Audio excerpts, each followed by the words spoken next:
अब बात करते हैं केंद्रीय जल शक्ति मंत्री गजेंद्र सिंह शेखावत के पश्चिम बंगाल दौरे की। यहां आगामी चुनाव के मद्देनजर शेखावत शुक्रवार को बनगांव के चंद्रपुरा पहुंचे। चाय पे चर्चा कार्यक्रम में हिस्सा लिया। शेखावत को लोगों ने अपने जीवन में यहां की सरकारों की वजह से आने वाली तकलीफों के बारे में बताया। वहीं बीजेपी को इस बार सत्ता की चाबी देने का संकल्प भी जाहिर किया।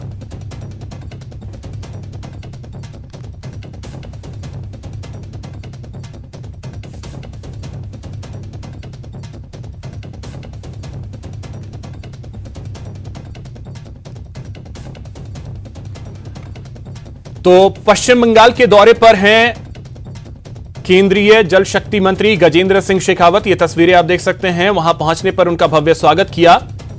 बनगांव में चाय पर चर्चा कार्यक्रम में उन्होंने हिस्सा लिया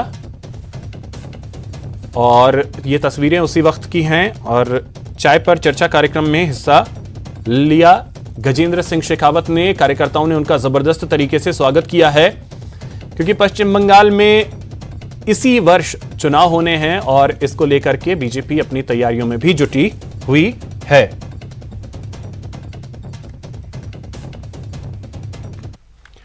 बीस जिलों के 90 नगरीय निकायों में होने वाले चुनाव के लिए नामांकन दाखिल करने का काम पूरा हो चुका है। 19 जनवरी तक नामांकन पत्र वापस लिए जाएंगे। 28 जनवरी को मतदान होगा।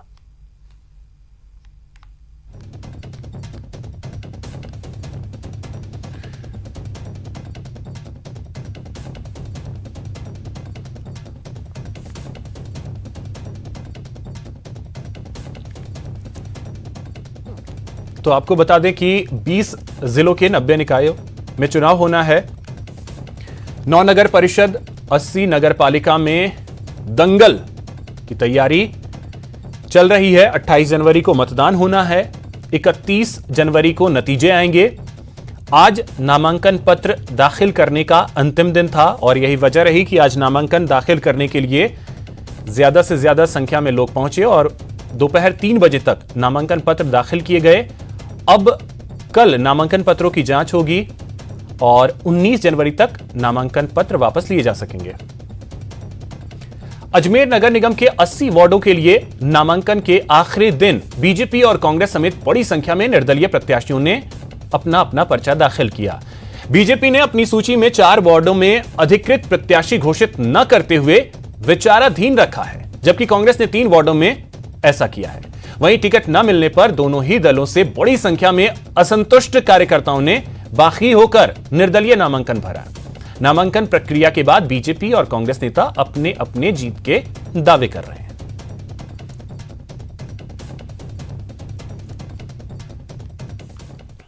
सभी लोगों को समायोजित करते हुए जो है 80 नामों का चयन किया है, क्योंकि नगर निगम में 80 सीटें यहाँ हैं और उन सीटों के सिंबल जो है प्रत्याशी हमारे जो प्रभारी महोदय हैं उन्होंने यहाँ जो है प्रत्याशियों के सबके सिंबल यहाँ जिलाधीश कार्यालय में जमा करा दिए हैं, जहाँ जहाँ उनके फॉर्म जमा हो रहे हैं। वार्ड 1 से लेकर 80 तक का अपने नामांकन भरे हैं और उसका जो सिंबल है वो भी हमने आरोज को 10-10 के रूप में जिस तरह निर्देश से हम सबमिट किए और जो मेन क्या फॉर्म है वो हमने कलेक्टर साहब को, मैंने, अनीता जी ने और हाड़ा जी ने, तीनों ने मिलकर के दिया है।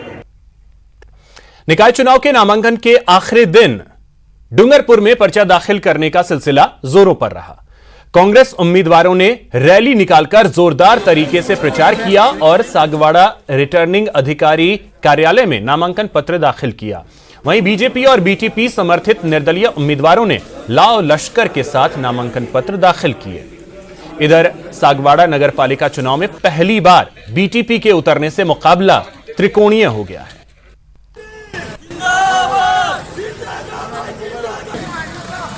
डूंगरपुर में निकाय चुनाव को लेकर राजनीति उफान पर है। टिकट वितरण में हेराफेरी को लेकर नाराज बीजेपी कार्यकर्ताओं ने जमकर उत्पात मचाया है। कार्यकर्ताओं ने जिलाध्यक्ष कार्यालय के दरवाजे का कांच तोड़ दिया और सीनियर नेताओं को जमकर खरी खोटी सुनाई। आरोप है कि टिकट वितरण को लेकर वार्डों में सर्वे करवाया गया था और योग्य उम्मीदवार की सूची पहले ही तय हो चुकी थी, लेकिन नामांकन के आखिरी दिन सूची में हेराफेरी कर दूसरे लोगों को टिकट दिया गया। घटना के बाद राज्यसभा सांसद हर्षवर्धन सिंह सहित अन्य बड़े नाराज कार्यकर्ताओं को समझाने में जुटे रहे। उन दोनों प्रभारी ने अपनी मनमर्जी से टिकट बांटे हैं और टिकटों में भारी घालमेल किया है। यहाँ नगर अध्यक्ष और जिला अध्यक्ष को भी दरकिनार किया है। 12 बज चुके हैं, अभी तक उन्होंने बताया नहीं किसको सिमोल दे रहे हैं, किसको नहीं दे रहे हैं। और एक भारी घालमेल और कार्यकर्ता में रोष है। और जो जमीनी कार्यकर्ता है वो परेशान है क्योंकि वो मेहनत कर रहा है सुरक्षा फील्ड में, और वो कार्यकर्ताओं को दरकिनार किया जा रहा है। और सर्वे के आधार पर जो टिकट बट्टी चाहिए थी वो बट नहीं रही है, और ये प्रभारी अपनी मनमर्जी चला रहे हैं। और इसमें भारी घालमेल किया है पैसों का। उन्होंने पैसे लिए, निश्चित बात है। और अब बात कर लेते हैं ज्ञानदेव आहूजा के बयान की। जी हां, बीजेपी के प्रदेश उपाध्यक्ष ज्ञानदेव आहूजा ने कहा है कि भारत में अगले संसद सत्र में जनसंख्या समाधान का कानून आना चाहिए, जिसमें 2 बच्चों का कानून बनना चाहिए। ज्ञानदेव आहूजा का कहना है कि जिनके 2 बच्चों से ज्यादा हों उनके राशन कार्ड जब्त किए जाने चाहिए। 4 बच्चे होने पर सब्सिडी खत्म की जानी चाहिए, और जिनके 5 बच्चे हैं उनके मताधिकार का अधिकार भी खत्म किया जाना चाहिए। ज्ञानदेव आहूजा का कहना है कि वो जनसंख्या समाधान फ्रंट से जुड़े हैं और 18 जिलों में लोगों से जनसंपर्क भी कर चुके हैं। तो नेक्स्ट सत्र में 2 चाइल्ड सिस्टम का 2 बच्चों का कानून बन जाए, और सिर्फ कानून ही नहीं बन जाए, इम्प्लीमेंटेशन हो कि 2 बच्चों से ज़्यादा तीसरा हुआ तो एक बार उसका राशन कार्ड जब्त। ये हमारी जो सारे सिस्टम में हमने दिया उनको लिख करके जनसंख्या समाधान फाउंडेशन का मैं प्रदेश का संरक्षक हूँ, अध्यक्ष श्री नारायण चौधरी हैं, जोधपुर के हैं। तो यह जनसंख्या समाधान का कानून बने, 2 बच्चों के बाद तीसरा हो तो राशन कार्ड जब्त हो, और फिर बाका और 4था बच्चा होता तो सब्सिडी जब्त हो, और फिर 5वें बच्चे के बाद नागरिकता उसकी यानी मताधिकार का जो अधिकार है मत देने का, वोट देने का, वो भी खत्म हो। इस पर हम लोग काम कर रहे हैं। तो मैं लगभग 18 जिलों में जनसंख्या समाधान फ्रंट जो फाउंडेशन है उसकी मीटिंग ले चुका हूँ। कुछ जिले हैं जो हम लोग धार्मिक वीजा पर भारत आकर यहां गायब हो गए पाकिस्तानी नागरिकों को लेकर केंद्र सरकार ने राजस्थान को खास निर्देश दिए हैं। वहीं राजस्थान सरकार प्रदेश में लापता हुए पाकिस्तानी नागरिकों की तलाश करने के लिए राज्य सरकार ने एक कमेटी का गठन किया है। लापता पाकिस्तानियों की तलाश में सरकार। मरुधरा में 700 पाक नागरिक लापता। विशेष कमेटी करेगी लापता नागरिकों की तलाश।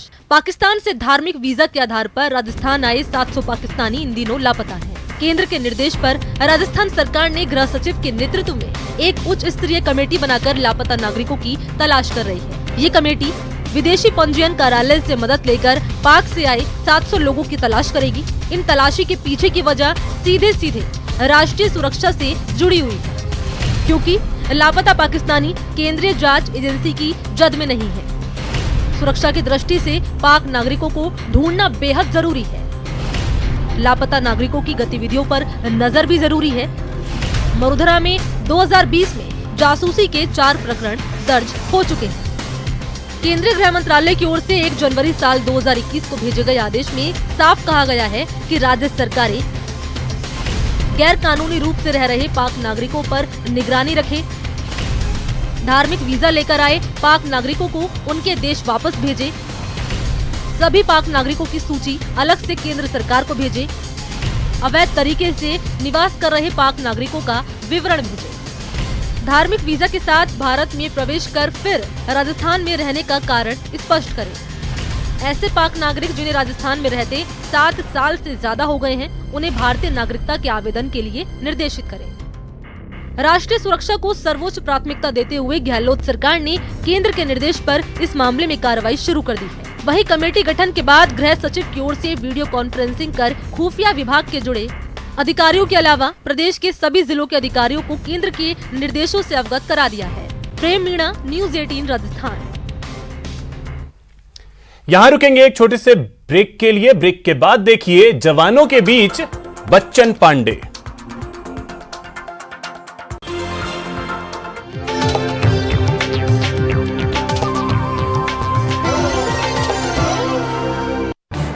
इस